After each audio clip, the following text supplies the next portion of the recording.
देश का आम बजट पेश हो चुका है और आम बजट पर सभी की निगाहें थी। ख़ास तौर से जो युवा वर्ग है, उनकी निगाहें थी कि युवाओं के लिए क्या है, रोज़गार सृजन के लिए क्या है, किस तरह से युवाओं को रोज़गार देगी सरकार। बड़े बड़े वादे तो किए जाते हैं, 2 करोड़, 2.5 करोड़, 3 करोड़, 4 करोड़ नौकरियों का। तो नौकरी आएगी कैसे? नौकरी लाने के लिए क्या किया सरकार ने? बजट में किस तरह का प्रावधान रखा?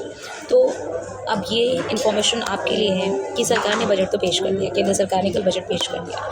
लेकिन आप जानकर हैरान होंगे कि केंद्र सरकार ने जो बजट पेश किया है, उस बजट में युवाओं की क्या अहमियत है, युवाओं को कितना दिया है, सरकार के खजाने में युवाओं के लिए क्या था, सरकार के खजाने में युवाओं का कितना हिस्सा है।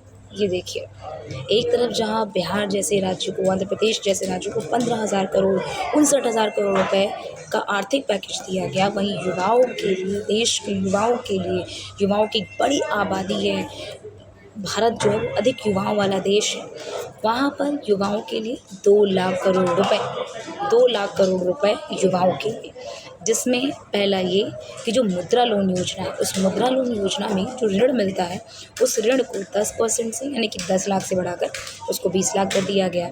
इसके साथ ही जो 1 करोड़ युवा है, इन 1 करोड़ युवाओं को 500 बड़ी कंपनियों में 1 साल के लिए इंटर्नशिप देने की बात कही गई। सोचिए, इंटर्नशिप, रोज़गार नहीं, क्योंकि रोज़गार जो होता है वो अलग होता है, इंटर्नशिप अलग होती है।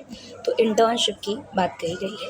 इसके साथ ही युवाओं के लिए उच्च शिक्षा के लिए, सोचिए देश में शिक्षा व्यवस्था को सुधारना कितना ज़रूरी है, लेकिन उस शिक्षा पर, देश की उच्च शिक्षा के लिए 10 लाख के लोन का प्रावधान किया गया है कि 10 लाख के लोन का प्रावधान है उच्च शिक्षा में। ये हालात है। एक तरफ बड़ी बात ये है कि ये सारी चीज़ें हुई कि आपको नौकरी नहीं मिलेगी, आपको इंटर्नशिप मिलेगी। बहुत बड़ा बजट सरकार के पास नहीं है आपके लिए, केवल 2 लाख करोड़ रुपए बजट है। तो महिलाओं के लिए 3 लाख करोड़ रुपए, जिसमें महिलाओं के लिए तमाम तरह की जो वर्किंग महिलाएं होती हैं, जो काम करने वाली महिलाएं होती हैं, उनके लिए हॉस्टल और शिशुगृह जो है वो उनके लिए बनेगा, उनके लिए ये प्रावधान रखा गया। तो 3 लाख करोड़ रुपए दे दिए महिलाओं को। किसानी, एग्रीकल्चर, भारत को अमूमन आप देखेंगे तो भारत जो है वो एक ग्रामीण राज्य माना जाता है भारत, और यहाँ की एक बड़ी आबादी गांव में निवास करती है, गांव में निवास करती है। और अगर आप देखेंगे तो कृषि क्षेत्र में, तो भारत की जीडीपी में कृषि की जो हिस्सेदारी है वो लगभग 18% है। कि पहले वो 12% था, अब लेकिन वो धीरे धीरे बढ़कर वो 18% हो गया है, कि 18% जीडीपी में कृषि की हिस्सेदारी है। लेकिन इतनी बड़ी हिस्सेदारी है जीडीपी में कृषि की, लेकिन कृषि के लिए सरकार के पास कितना बजट? केवल और केवल 1.53 लाख करोड़ रुपए कृषि को दिया गया है। कृषि के लिए केवल 1.53 लाख करोड़ रुपए कृषि क्षेत्र को दिया गया है।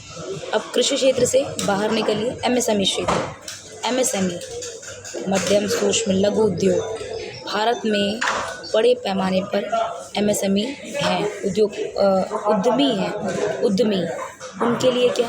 उनके लिए बहुत बड़ा खजाना नहीं सरकार के पास, और उनको भी बहुत कम, जबकि एमएसएमई का भारत की जीडीपी में लगभग 50% हिस्सेदारी है। उसके लिए भी सरकार के खजाना बहुत नहीं खुले। आप सोचिए कि शिक्षा और स्वास्थ्य ये मूलभूत ढांचे होते हैं किसी भी देश के लिए, कि अगर उस देश के आर्थिकी को बेहतर करना है, उस देश की रीढ़ को मजबूत करना है, तो शिक्षा और स्वास्थ्य, इन 2 चीज़ों को बेहतर करना बहुत ज़रूरी है। भारत की तुलना अगर आप, क्योंकि देखिए 2047 तक विकसित भारत बनने का विज़न रखा गया कि 2047 तक विकसित भारत बनेंगे, लेकिन विकसित भारत बनेंगे कैसे? जब तक आप इन 2 चीज़ों को, शिक्षा और स्वास्थ्य पर आप फोकस नहीं करते, तो विकसित भारत का सपना आप भूल जाएंगे। भूल इसलिए जाइए क्योंकि अमेरिका जैसा देश, जहाँ पर शिक्षा के क्षेत्र में वो कम से कम 16 से 17% जीडीपी जो है वो शिक्षा पर खर्च करता है, और हम केवल और केवल 2 से 3%।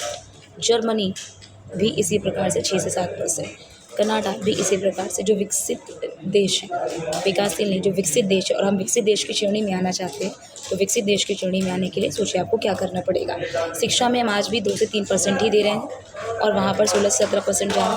स्वास्थ्य में, जहाँ अमेरिका जैसे देश जब आपको बहुत बड़ी बीमारी हो जाती है, अब लगता है कि कहीं कोई चारा नहीं है, सोचते कि अमेरिका जाके इलाज कराएं। अमेरिका जैसे देश जो है वो स्वास्थ्य पर अब 6 से 7% खर्च करते हैं और हम 1 से 2% से ज़्यादा खर्च नहीं करते हैं।